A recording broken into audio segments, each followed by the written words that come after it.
Hi, I'm Ron Jess for Jessfor30. I'm honored to welcome a true Michigan man, a man who needs no introduction, the one, the only Hall of Famer, Jim Brandstatter. Welcome, Jim. Thank you very much, Ron. It's good to be here. With Thank that you. introduction's appropriate. We're doing this across the street from a cemetery. Well, Jim, it's over. We're done. We're done? Thanks for Hey, showing up. That was a quick one.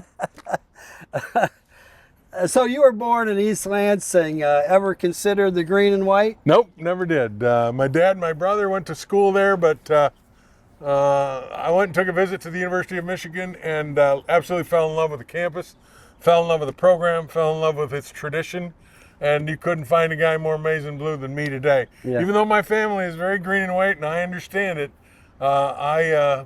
you never know when you're 17 years old, the decisions you're going to make affect your life. It was one of the greatest decisions I ever made at 17 was my decision to choose the University of Michigan. Any fondest memories with Bo Schembechler? No, I don't have any fond ones. How about you, Reggie? No, I got a lot of great memories of Bo. I think Reggie and I have talked a lot about this. Is that in his first years there, we did not like Bo Schembechler. Yeah, I know. yeah. He pushed us to places we never thought we could go, and we didn't like going there. And he grabbed us by the scruff of the neck and pulled us there. And he made sure the lesson was you do it right the first time and the only time, and then you won't ever do it wrong again. And if you did it wrong the first time, he'd make you do it over again. We hated it. We're 17 years old. We know more than he does, right? Yeah, of course. When we became 25, we looked back and went, you know what? He was right. And we kind of in retrospect, 2020 hindsight, looked back at him and said, if it weren't for him, none of us would be where we are today. He taught us more than we knew.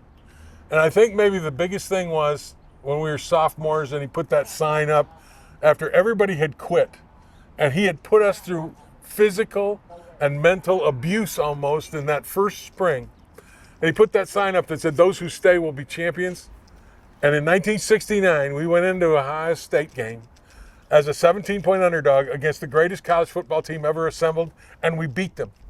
And we came back up the tunnel, and we were the champions of the Big Ten. And all of us, I think, realized, the guy knew what he was talking about.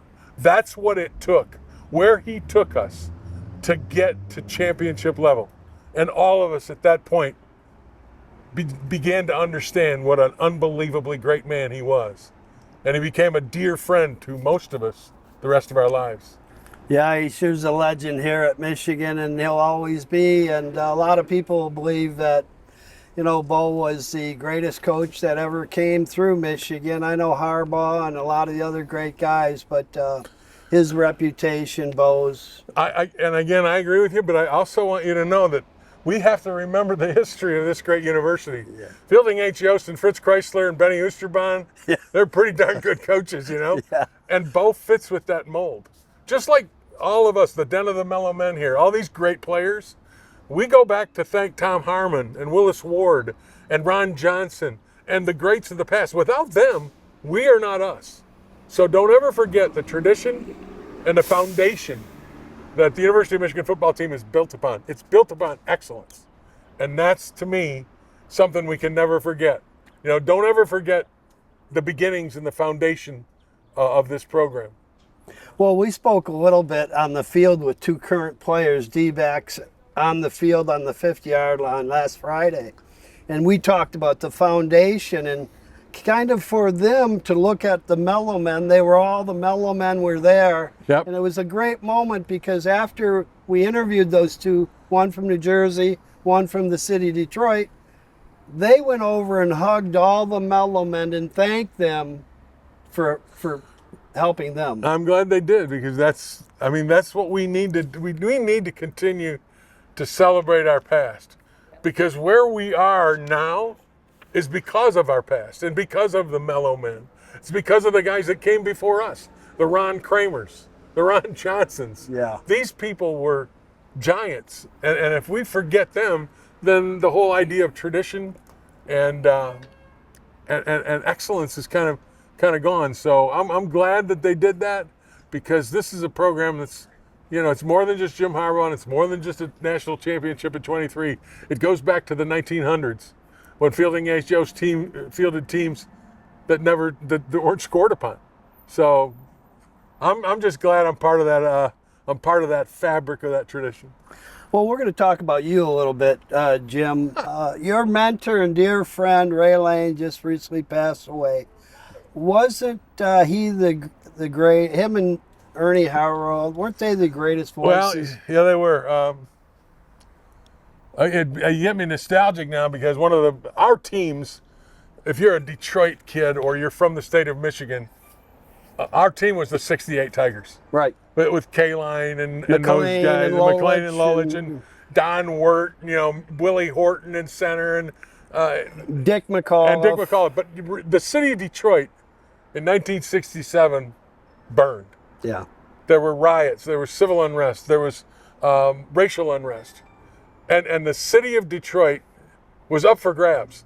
And the Detroit Tigers, weird thing about sports, the Detroit Tigers kind of pulled us together in 1968. The entire state and the entire city.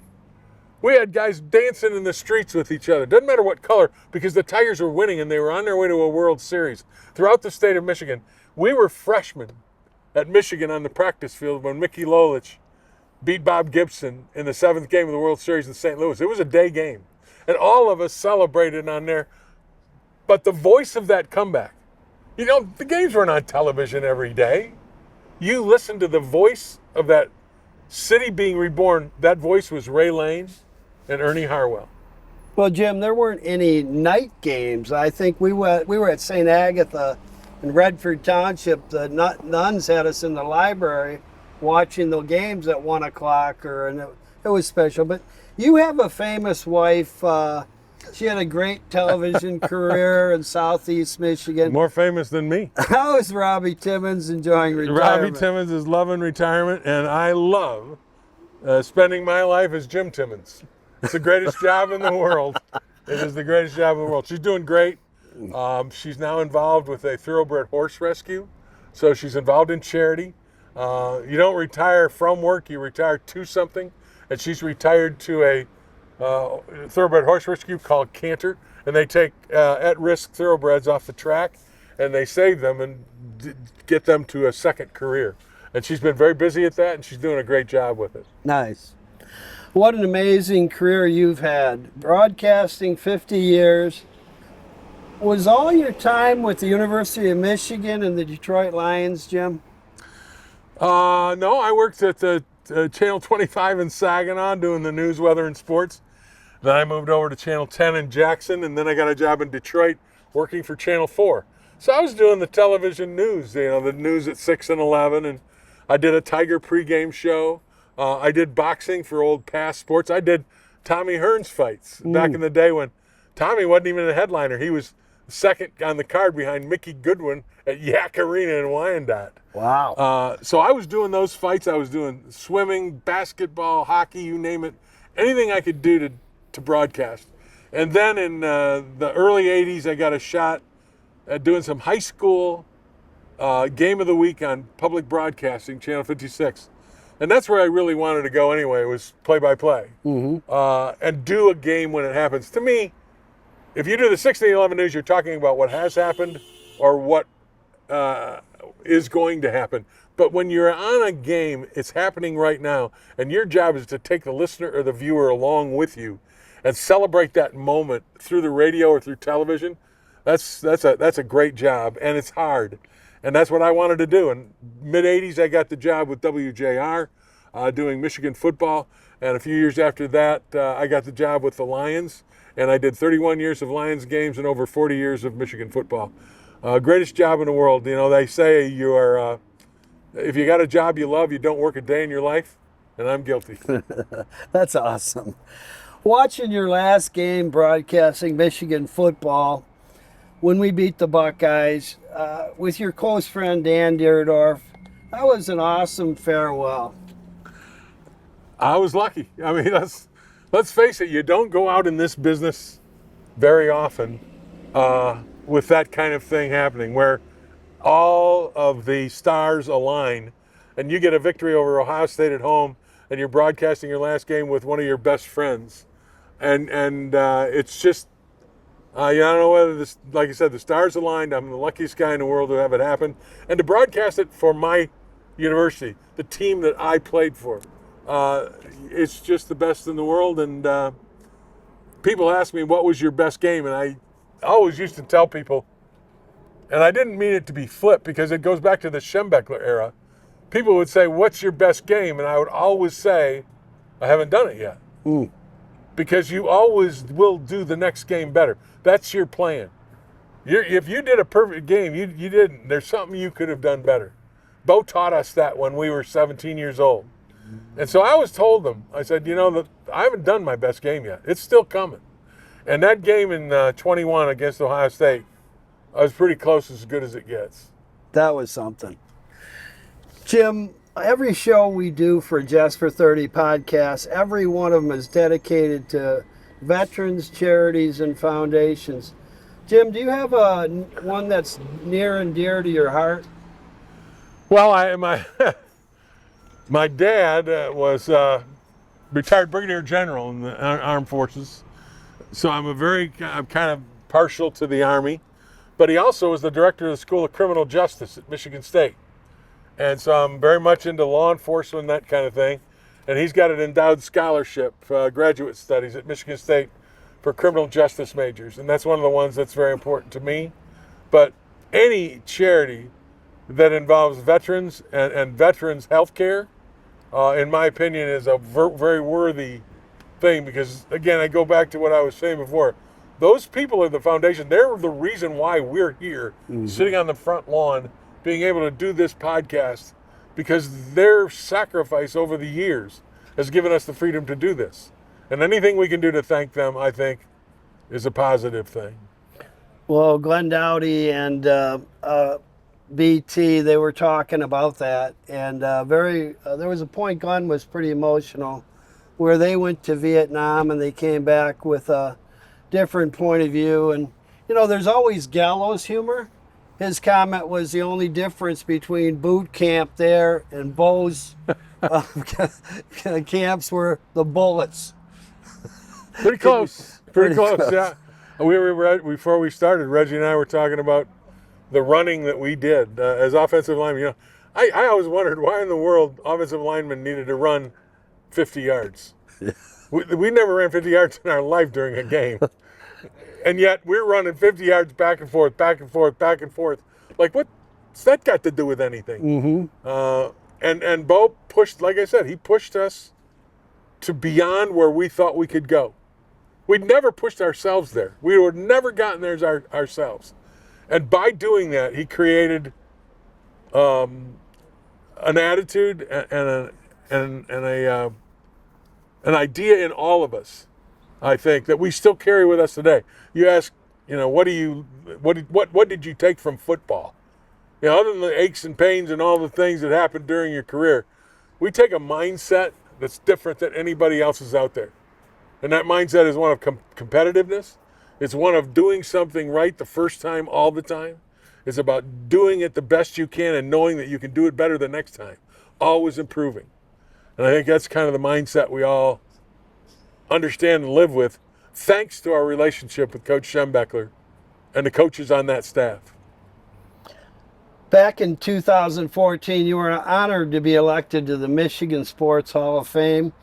Was that held at the soundboard room there at the Greektown Casino? No, it wasn't. It was at the Detroit Historical Museum where they inducted me.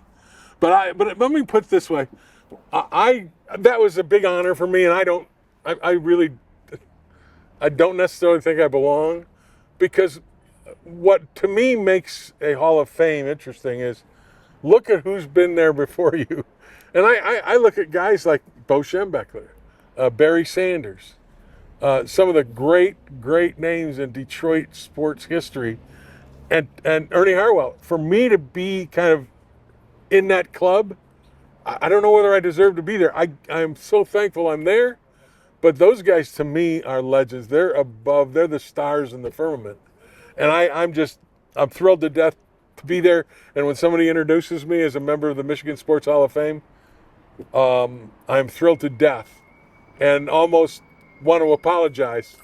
I don't necessarily think I belong there, but you know what? I'm not going to turn it down. I'm not going to give it back.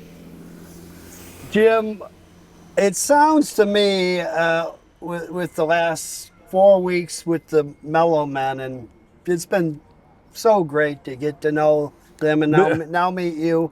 Your closest friend, I believe, everybody says it, was Reggie McKenzie of the Mellow Men. Well, I mean, yeah, I'm not trying to put you on a spot. No. There's a reason Reggie and I lined up next to each other for 4 years. He was a guard, I was a tackle.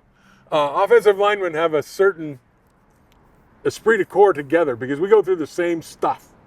And Reggie, and then after Reggie graduated, he went on to Buffalo. But Reggie had this idea of coming back to the community and giving something back. Started the Reggie McKenzie Foundation. And that foundation was helping underprivileged kids in the city of Detroit, Highland Park particularly, grow and use athletics as a vehicle to get an education and have a better life. And when he came back, we were 28, maybe 27, I'm not sure.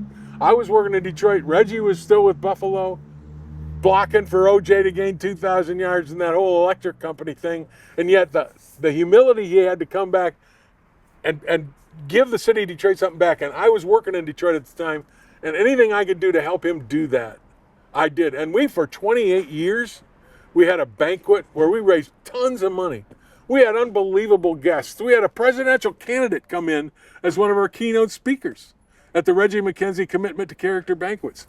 These things don't just happen without great leadership and great people. This all started when two 18-year-olds, one from Highland Park, one from East Lansing, one's a white kid, never played with a black kid in his life, got to meet, know each other, shake hands, and go through the cauldron that is Bo Schembechler's spring football together. And then get to know Tommy, Glenn, Billy, Butch Carpenter. I came to Ann Arbor on a recruiting trip, and one of the Mellow Men, sadly he's gone, Butch Carpenter, was with me on that recruiting trip.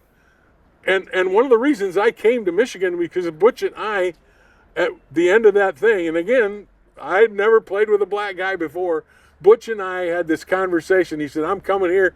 And I said, you know, in my mind, and this is weird, if it's good enough for Butch, it's good enough for me. And that's why I came to Michigan. And then to get to meet these guys, play with them, and become friends over the years, it's a no-brainer. My life has been enhanced by my relationship with Reggie and my relationship with all the rest of them. Billy and I, as a matter of fact, right now today, 58 years later, we got the same barber. The only thing is, he shaves Billy's head and he cuts my hair. Well, Nico Blakely is representing Carpenter, and you know, it's really different to have that situation, to have him and the honor and the fact that Butch was a CPA and then he was in law school. Now Nico is a CPA out of New York City, and he came to Ann Arbor out of New York City, and he said he was having anxiety. Anxiety here, you know, and you'd think it'd be the other way around, but you know, when he's you a great young when you man. talk about Butch being a CPA or law school or whatever, that's great, and it's what he accomplished and everything. But you know what Butch was? A great man. Yeah. He was a good guy, a good family, and to me that says it all. I mean, all those things that you do professionally are one thing, but what's behind all that? Mm-hmm. And behind that with Butch was a lot of substance, believe me. Jim, what's your take on this year's Michigan football team? They're young, they're good. You got a 5-star quarterback, which helps. Mm-hmm. They got great running backs. I think defensively, they're crazy athletic, especially at the edge. I think Wink Martindale's a perfect defensive coordinator for the kind of defense that needs to be played these days, and it's got to be played fast with guys that are long, lanky, athletic as they can be, and play with an attitude. And I think that Michigan has that. The one thing, and it's always my deal, because you got to understand, as an offensive lineman, Your offensive line is the crux. It is the key. It is the linchpin of your success. If your offensive line is so-so, your team's going to be so-so.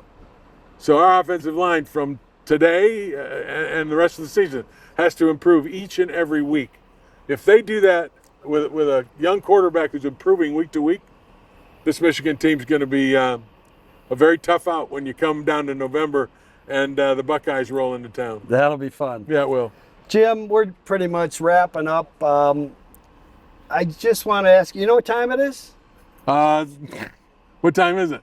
It's pickle time. Pickle time? Yeah, you like pickles? I actually do like pickles. All right, we'll take a break. We make them. We've been making them okay. for 30 years.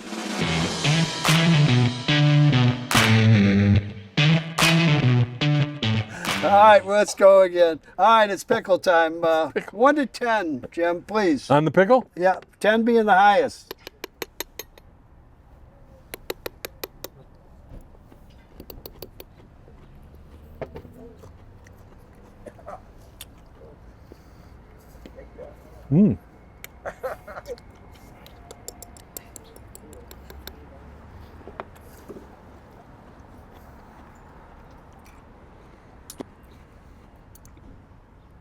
Those are good.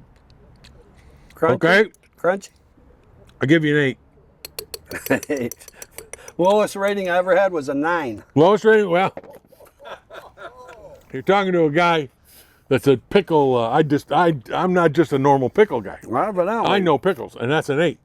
8. You know what? That, to me, just a tad more crunch. Really? And you get to 9. Flavor-wise, you're there. All right, I'm giving these to Reggie. Oh my God, Reg! See, Reggie. We're good. We're good. We're good. Thanks, Jim. Thank you very much. Thanks. That was fun.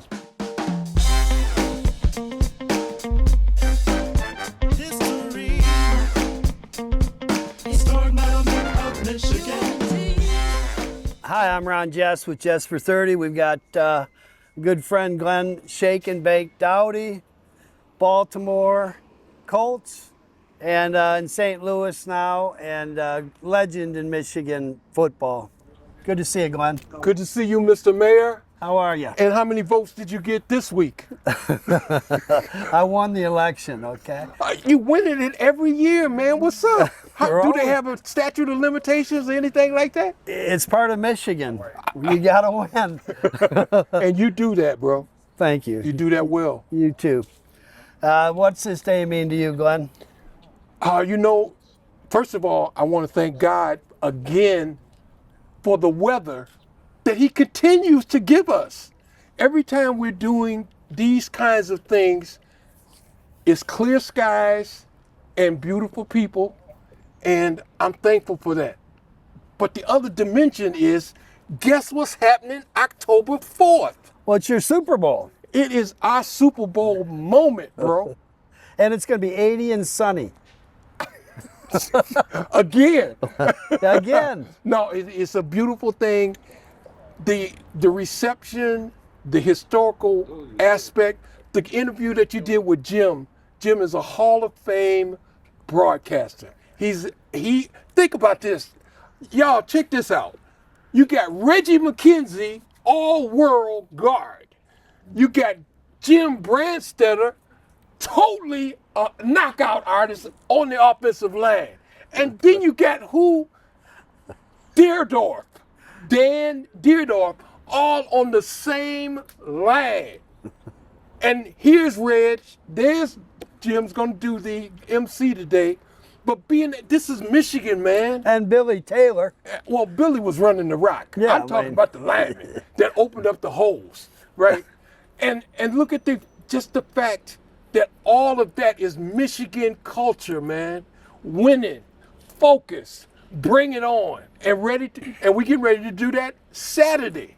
Well, it's been 50 years, and a lot of people look at it with Bo Schembechler in your history. That's kind of the foundation for a lot of people need to know about it, and you guys are being honored historically. Yeah, it's one of the students here, which is in business school. he said, he was talking about the Bo Schembechler era, and he called us the founding fathers of Bo Schembechler's era. I mean, that was pretty cool because you got a young dude who was like maybe 19, 20 years old, recognizing that we were like a foundation relative to Bo's start in 1969.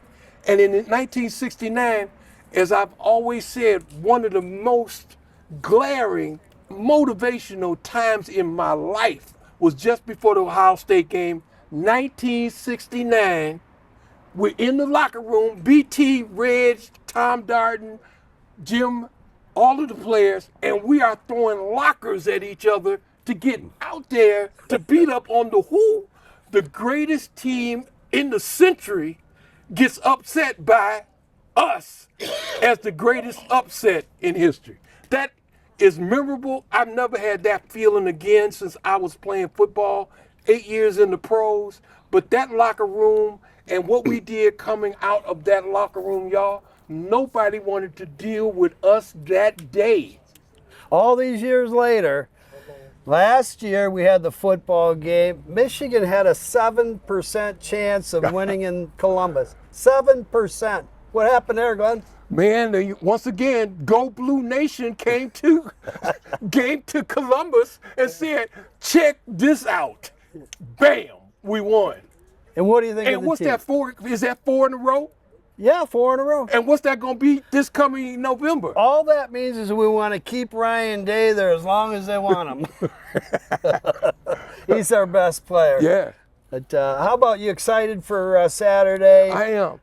We're going to be on the field. We're going to be in the press box. Big Ten Network's going to be there. And what great people they are. You've got to know them. I have, but I want to say this right away, because I want people to know why we're going to be able to celebrate our Super Bowl moment on Saturday. And that's because we got a great mayor here, Mayor Taylor, Billy Taylor's son. But Mayor Taylor has been instrumental, y'all, in being able to help us through the process of, one, getting the historic proclamation done, and he did it right there at this sign. Number two, got Ward Manuel, who I talked to right in February, that got the ball rolling relative to the athletic department, and then he handed the ball off to Dave Abloff. Now, every time we're doing things, all of us, as we are doing, whether it's business or whether it's education, whatever, you build this team, and you have to have players that are ready to be there all the time. And one of the things that I've learned just through this process is all the great people here in Ann Arbor, all the great people at the University of Michigan. You got Laura Jones, you got Travis Martin, you got all of these people, man, that y'all haven't been in the meetings, right? But the meetings this was not work, bro. No, it's been fun. This is like, how are we having this much fun planning? It's been cool, man. Well, most of the people here maybe don't know. Some of the Mellow Men guys do, Mellow Men. But we've been getting 2 and 3 in the morning text messages from Glenn Doughty. My wife's like, where are you going? Phone's ringing for the last 3 weeks. But we didn't know each other a month ago. And not a month ago. Isn't that amazing? Isn't it? And what it is I think when you're doing the things the right way, and one of the things that all the Mellow Men that we reconnected on, we've been blessed by God, and we've been blessed by our families, man. We got great families, all of us. Each of us has a great. I didn't know it till later this week, man. That TD's dad was the mayor of Sandusky, Ohio. Yeah.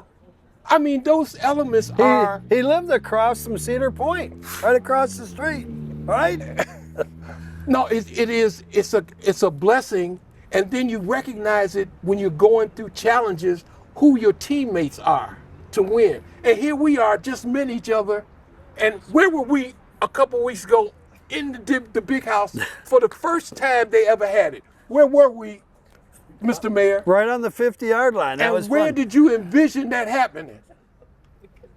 Way before, a month ago, right? When was that? It was maybe about a month. And then what happened? But you liked it. You liked the idea. And then what happened? We did it. And who was the first to do it? A podcast in the big house. Jessfor30. And who? Glenn Doughty. At the Mellow Men, The bro. Mellow Men, yeah. So, you know, none of this we wouldn't be here today, and I share this with Billy Taylor. Guys who go through AA, mine was 5/28/23, and it's a good message, I believe. It was a miracle. My miracle was pouring it all down the drain and up in Houghton Lake, and had a refrigerator in the garage, and the kids didn't have popsicles or fudgesicles in the freezer, but it was full of beer and wine cooler and alcohol. And God tapped me on the shoulder and said, "That's it," and it was over. That was a miracle. And Billy Taylor had the same thing when he stopped drinking, because it'll kill you.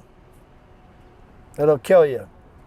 Well, the key part of everything is just like BT, get back up. You go through this hell. You go through hell that is unimaginable as you go through what you're trying to accommodate the addiction. But here in BT's case, an example, BT went through pure hell. Living on the streets. Living on the streets and being it for a couple of years. But here's the key part, though. This is the Michigan part, y'all. BT was able to regroup, and now he is what? Dr. Billy Taylor. Now, you don't just get handed doctors. You got to bring something to the table. But not only did he become doctor, but then for 23 years, he had the Get Back Up facility, helping all of those folks that got addictions, all of those folks that got the problem. But he's there to be able to help them turn their lives around.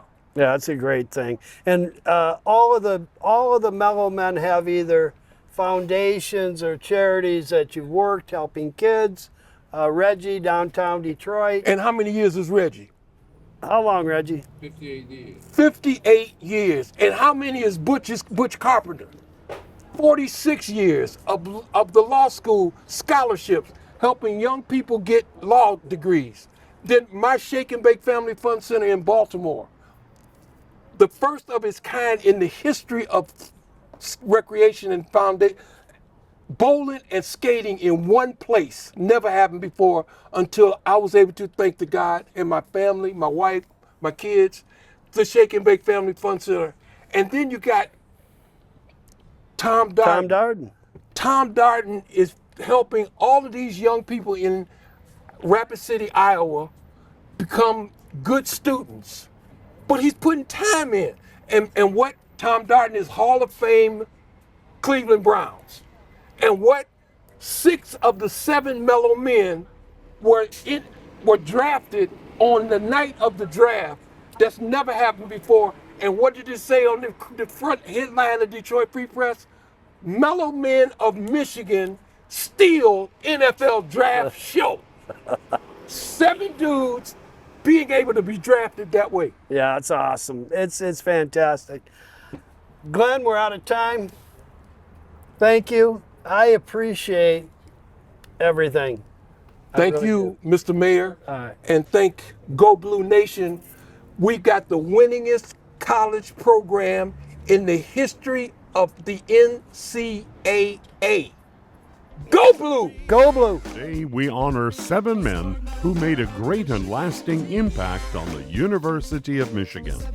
Known for their immense contributions on the field and in the community, the 7 Mellow Men of Michigan were an integral part of Michigan football under legendary coach Bo Schembechler. Their football efforts earned the Wolverines 2 Big Ten championships and appearances in the Rose Bowl, including an undefeated 11-0 season in 1971. Each of the 7 players graduated in 1972 and became community leaders, activists, NFL players, philanthropists, and trailblazers who had just as impactful of careers post-Michigan as they had during their time playing for the Maize and Blue. Earlier this year, City of Ann Arbor Mayor Christopher Taylor announced a special proclamation honoring these gridiron sons and the on-campus house at 1345 Geddes Avenue, where these 7 black football players lived from 1970 to 72, which was part of the largest collection of black athletes ever at the school on scholarship. Please welcome the historic Mellow Men of Michigan, along with Mayor Christopher Taylor. Number 42, Billy Taylor. Number 33, Mike Taylor. Number 35, Tom Darden. Number 84, Mike Oldham. Number 65, Reggie McKenzie. Number 22, Glenn Doughty. And also their deceased brother, number 94, Alden Butch Carpenter. We applaud all that you have done and continue to do as great ambassadors for the University of Michigan and Michigan football. You are champions on and off the field.